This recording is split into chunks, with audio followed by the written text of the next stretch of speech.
हरि ओम् नमस्कारः। एकदा एकस्मिन् रैल् याने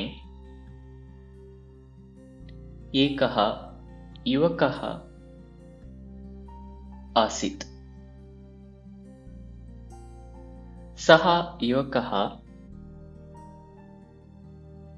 एकं नगरं गच्छति स्म।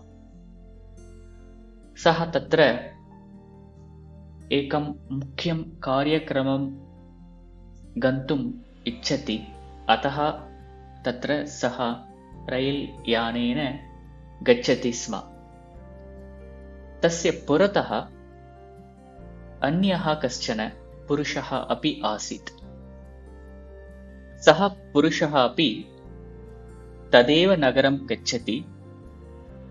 तस्य अन्यत् किञ्चित् कार्यं तस्मिन् नगरे आसीत्। एवम् एतौ उभौ अपि एकं नगरम् अनेन रैल् यानेन गच्छन्तौ आस्ताम्। तदानीं तयोः मध्ये लघु सम्भाषणमपि जातम्। कस्माच्चित् समयात् परं नगरम् आगतम्। तौ उभौ अपि रैल् यानतः अवतीर्णवन्तौ। तदानीं सः युवकः तत्र स्वस्य स्यूतं नेतुं सेवकस्य प्रतीक्षां कृतवान्। अत्र कोऽपि सेवकः भवति वा मम स्यूतं नेतुम् इति सः प्रतीक्षां कृतवान्। एतद् सः पुरुषः दृष्टवान्। सः समीपम् आगत्य पृष्टवान्,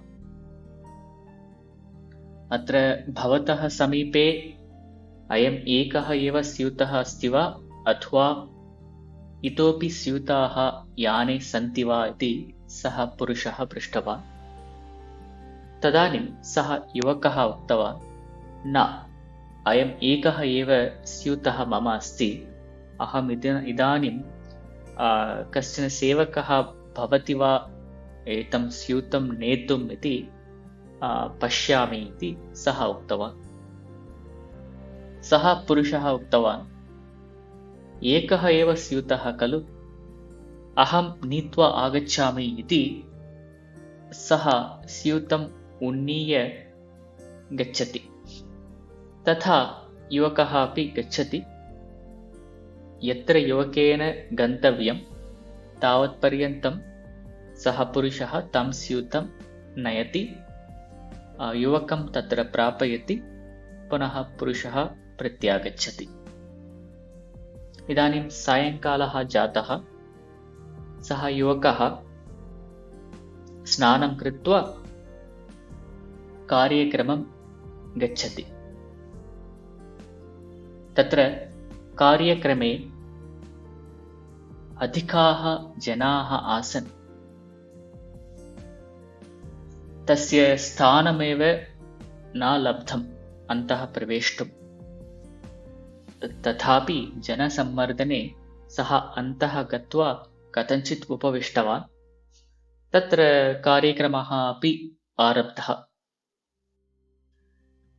ततः तत्र कश्चन कालः गतः। ततः परं तत्र कार्यक्रमे अतिथिभाषणमपि जातम्। अतिथिभाषणम् एषः युवकः दृष्ट्वा आश्चर्यवत् अभवत्। यतः यः पुरुषः अस्य युवकस्य स्यूतं नीतवान्, सः एव पुरुषः अत्र अस्य कार्यक्रमस्य अतिथिः अपि आसीत्। तस्य भाषणं श्रोतुमेव सः रैल् यानेन एतत् नगरम् आगतवान्। ततः परं सः युवकः स्वदोषम् अवगतवान्, क्षमां च याचितवान्। प्रायशः भवन्तः एषा कथा मन्यन्ते, परन्तु इयं घटना वस्तुतः बेङ्गालदेशे अभवत् इति अत्र विशेषः। स एव पुरुषः बेङ्गालदेशस्य ईश्वरचन्द्र विद्यासागरः। धन्यवादः।